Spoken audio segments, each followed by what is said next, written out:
The two guys we had to early retire, that goes out of their retirement. So for the rest of their lives, they'll make a couple $100 less a month or every 2 weeks. Unfilled positions. We're not really sure, and I don't think anyone is really sure, how it's ultimately going to pan out. But, like other departments, we're looking at some cutbacks. What it's going to do for our ability to do our job, it just makes us have to work longer hours, harder hours, and it stretches out our resources. It makes us have to make, more difficult decisions. But, we have an obligation to this community, and, everyone in that office is committed to fulfilling that obligation. And, we're just going to work harder. We don't have a choice because it's not like the community needs have gone down at all. Or in fact, it looks like they're going to go up. We have more problems when we have less money. So even though we have less money to address the problems, we've got to rise to the challenge. And I'm quite confident the deputies are going to do that. Okay, let's go to the next caller. Hi, caller. You're on there. Yes, I want to thank you, Estelle, Mr. Taylor, for your conversation in the public. Can you hear this caller? Okay. Yeah, I'd like to comment on two things. One is fresh water in Newland. Okay. I'm very depressed about the loss of these ancient trees on 60, 70, 80% slopes in what I would call public easement, 30 feet of the roadway. I think that there's some real questions about the validity of the timber harvest plans, as you are well aware of, and courageously taking on the inadequacy of the timber harvest plans as far as addressing cumulative impacts and erosion. Okay, Speaker, give me, I will. What I would like to say is that since we've lost these trees and they are irreplaceable, and even if they're in court, the logger said, we'll see you out at the Mattole, and the Mattole is also in court down here in Mendocino County, the Jackson State Forest. Timber harvest plans are also in court. And I have a question, and that is, how is it that these loggers can go ahead and proceed while they are being questioned?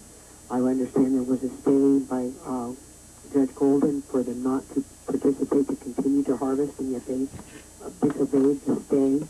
The sheriffs and the highway patrol were standing in, what the highway patrol was doing on one-lane road 6 miles east of the highway. I don't understand. I feel like the loggers and the police are in cahoots in permitting and allowing illegal harvesting, and they're getting in it as fast as they can because they know that they, once the law says that they can't, that it's, once the trees are felled, it's moot. And so if it's in court until June, the judge says, oh, well, we're not going to, come out with a reading until June or July, then the loggers are going in and harvesting in June, up until June and July, and then all the trees are gone. There's something going on. CEQA's not being applied, NEPA's not being applied. There's a very real problem with law enforcement in that the environmental laws are not being applied. We're really doing a test of my note-taking abilities here now. Can you get to the point, please, because the DA can't hear you. When the police are defending the right of private citizens to break the law, in terms of, to me, the citizens, the people, the tree sitters, activists, are in fact defending our natural resources. The state has a mandate in the state constitution to protect and conserve our natural resources for future generations. That's the first paragraph. Okay, but water quality. So how is it when the police are in fact, breaking the laws, or not defending? They're not defending the laws because they're not being enforced. There's some laws that are being enforced, but others that aren't. So there's a double standard here. I know it's a very difficult situation, but if the judges aren't coming out and they're holding papers for 18 months, for 2 years, for 3 years, and meanwhile the loggers are continuing to break the law. You're going into a huge amount of territory. What is your question for the DA? My question is, how can we get the environmental laws enforced before we lose all our old trees, before the trees are lost to illegal logging? Excellent. Thank you very, very much. Okay. So let me just do a very, very quick synopsis here. The caller is disturbed about the fact that trees are being cut in the freshwater and Neeland area, in an area that she sees as a public easement. she's concerned about the validity of those logging plans based on that and other issues. She says also that while there are questions about logging plans that are in the courts, how can loggers go ahead and proceed with those?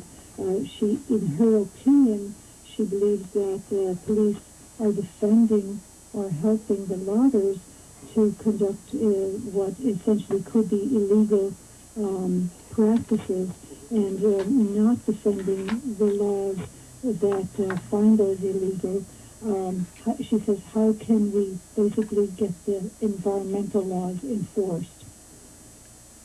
Well,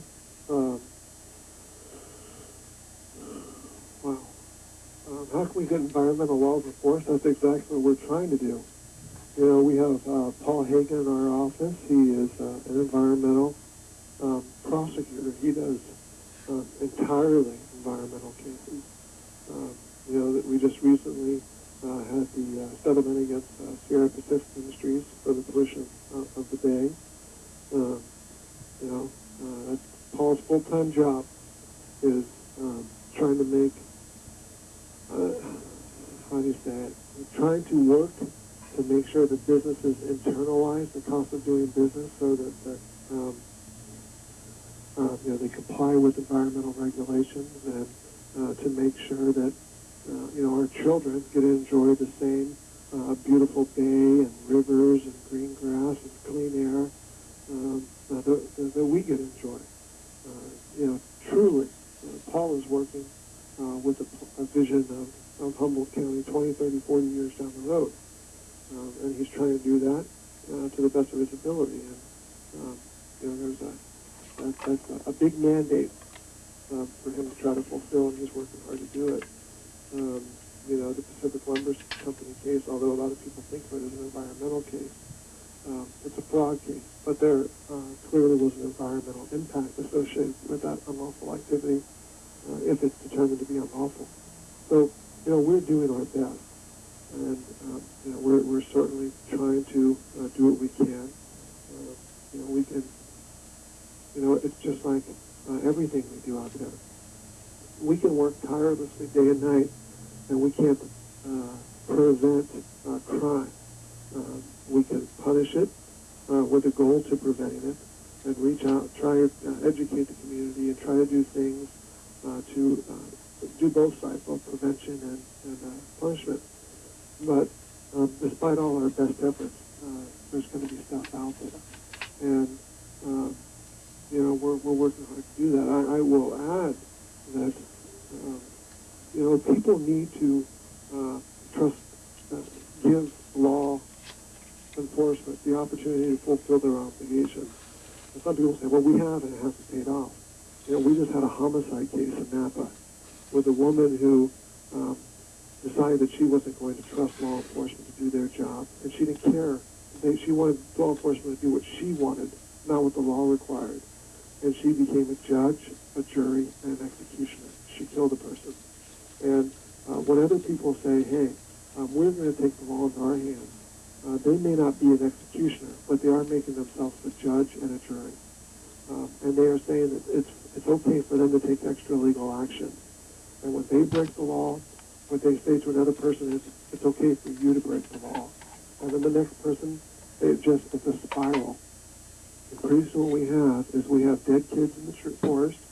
We have, you know, we have all sorts of injury and anger and animosity and destruction that we shouldn't have and wouldn't have if people let the law do its job.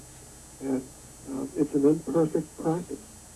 Believe me, there are people whose kids are killed. And they rely on us to do it, and they don't get the sort of justice they think they deserve sometimes because they may want to kill that person. But you know what? They let the law and they honor our legal process. And we all need to step back and do that a little bit more, I think. Let's go to the next caller. Hi, caller. You're on there. Yes, can you hear me? Yes, I can hear you. Yes, Mr. Gallegos, I've talked to you before on the radio, and I thank you for that, and thank you for accepting this call. And I've also written to your office on April the 4th of this year about certain problems that I personally have had with Humboldt County officials and offices, including the risk management administrator, and also the health department.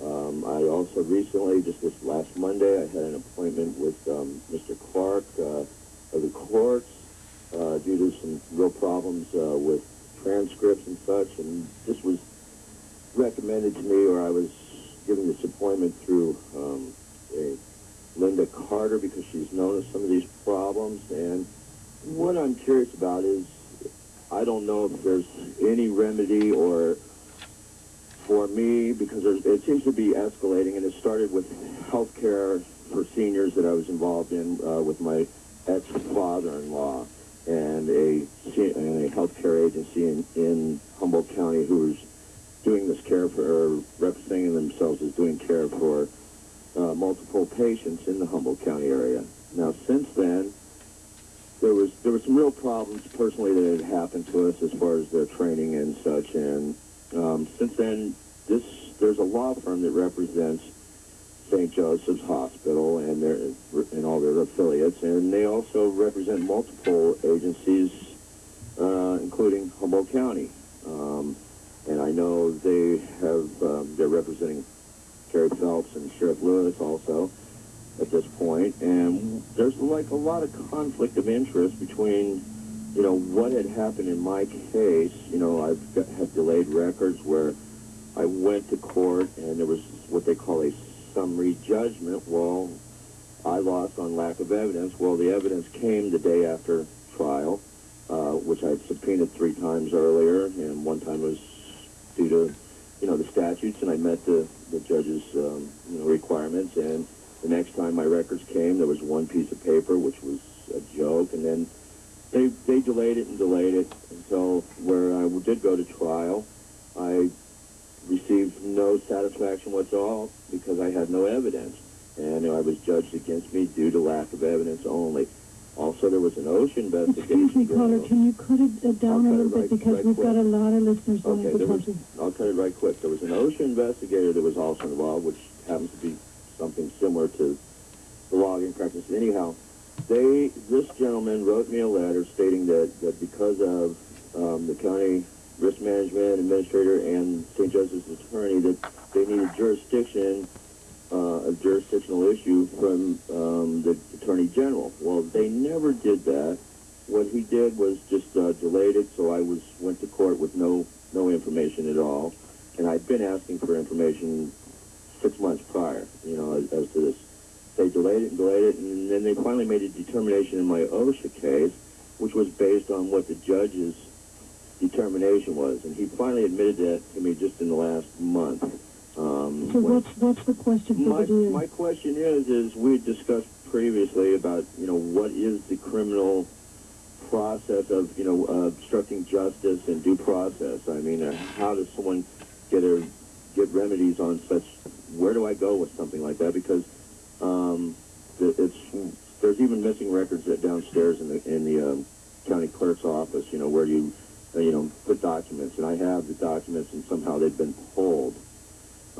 I don't understand what's going on and how this is happening and why I'm just involved in it, but it is happening, and I was wondering I left a kind of an open letter for you to contact me, and I'm not sure if you're still interested or not, or if you've got too much to handle right now, and maybe you can possibly send me in the right direction.